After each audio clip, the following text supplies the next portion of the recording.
Hi, welcome to this year's Lenten Bible study.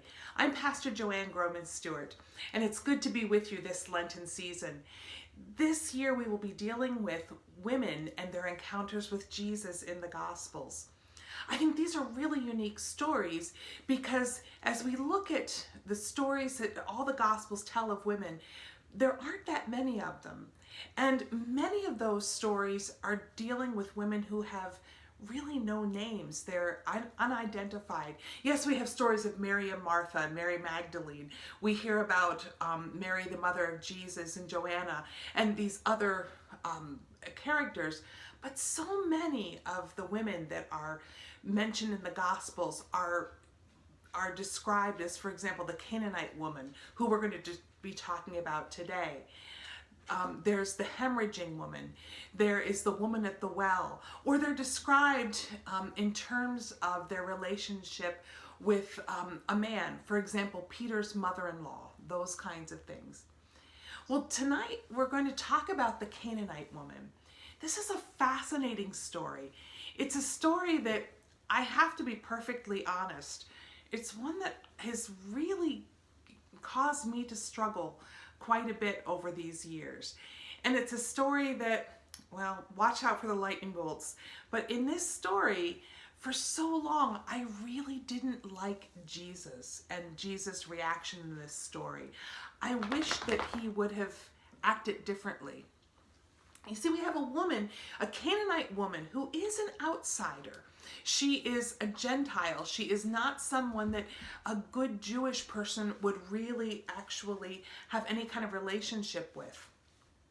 But she's desperate, and she has heard of Jesus, and she comes to him and begs for healing for her daughter.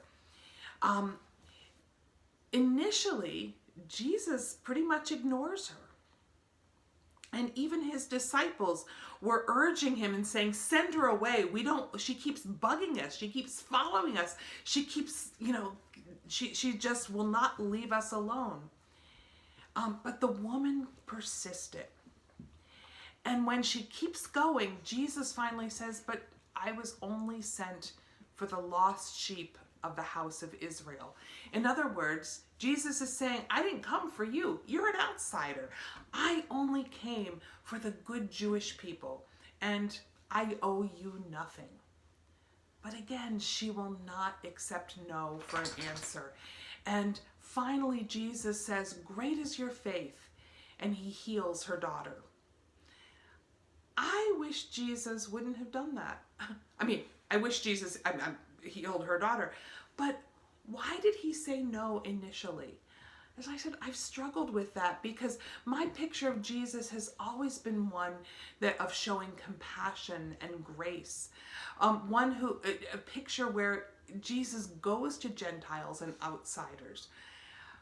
But as I've studied this text over the years, I've come to it like a different understanding of it, and I think it has to do with who this Canaanite woman is.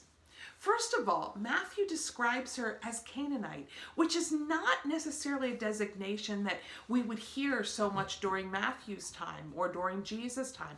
It's an Old Testament designation, and it goes back in Deuteronomy chapter 7. We have a listing of 7 nations who were considered enemies of Israel, and the Canaanites are one of those enemies on that list.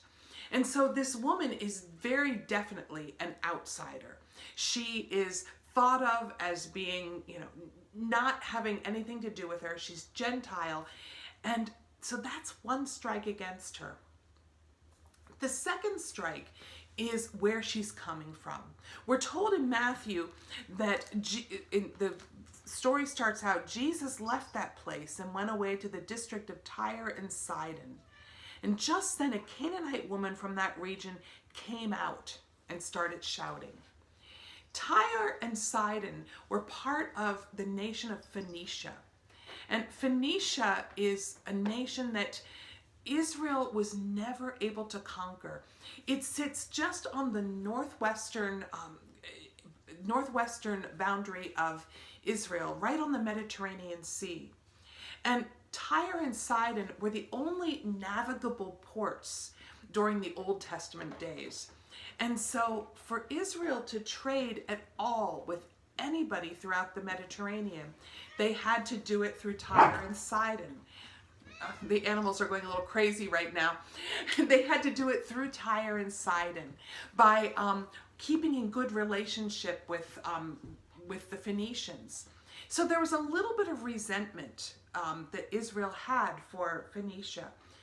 But also Phoenicia was a very, very wealthy nation. It was a nation that, because of their trade relationship, they were known for their glassware, for their metalworking, for their art, for all of these kinds of things. So when this woman is coming out, we can't think of her as being someone who's impoverished. She is most likely wealthy. And just the reference to Tyre and Sidon would kind of give that impression. It would be as if I started to tell a story and I said, a woman came out of Tiffany's with a big shopping bag. It would give a certain, your imagination will begin to get this impression that this is probably someone who's wealthy. The same with a woman from Tyre and Sidon. So, and as we see later in the gospel, just a few chapters later, Jesus is going to have the encounter with the rich man who Jesus says, you have to give away all your possessions. And he was unable to do that. And then Jesus goes on to say, it will be easier for a camel to go through the eye of a needle than for someone wealthy to enter the kingdom of heaven. So we have this kind of strike 2 against this woman. Strike 3 is, well, that she's a woman. In Jesus' day, women would not normally speak with a man who was not related. They would only speak through either a husband, a son, or a brother or another family member. And so this woman was really acting inappropriately, even by just going out and speaking with Jesus. And so Jesus wants to ignore her. He wants to push her away, as the disciples do. And she acts very different from what probably most women would during this time period. So there's her third strike. The disciples are done with her. But Jesus operates on different baseball rules than everybody else, because even though there are 3 strikes, he still continues to listen to her. And eventually he does heal her daughter, but only after he calls her a dog. You see, he says, I've only come for the lost sheep of the house of Israel. And her answer is cheeky. She is not going to take no for an answer. And she answers, Jesus first says, it is not fair to take the children's food and throw it to the dogs. He is calling her a dog, which is not a cute little puppy, and it's not a term of endearment. It is an insult, but she will not be stopped. She says, yes, Lord, yet even the dogs eat the crumbs that fall from the master's table. Then Jesus answers her and says, great is your faith. Let it be done for you as you wish. And her daughter's healed. So was it that Jesus changed his mind? Did she convince him? Or was he planning to do this all along? I guess we'll never know. But one of the ways I have read this, and this has to do with kind of a way of writing that was common in this time period, where a writer would often state kind of the idea of that they're going to refute. And then the story would go on. So Jesus is honestly just reflecting the view of any religious person of his day, any Jewish leader, any Pharisee. He's reflecting the view of the world. And so he's just saying, this is the way it is. It's almost like Matthew is using this to show what the worldview is.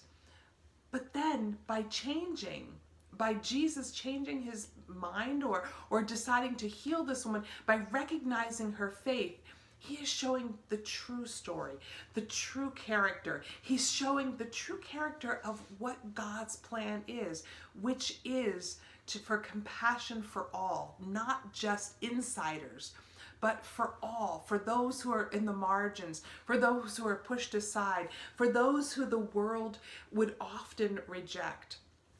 And so Jesus, heals her daughter, and in this wonderful, wonderful turnaround. I think that this story also challenges us. It challenges us to maybe look at who the world would have us reject.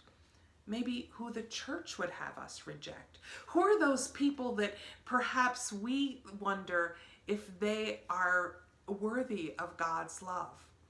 This text challenges that because it has us look at it so much differently. To see that God's grace, God's love, God's healing, Jesus' compassion goes well beyond the boundaries of what we expect and includes all people.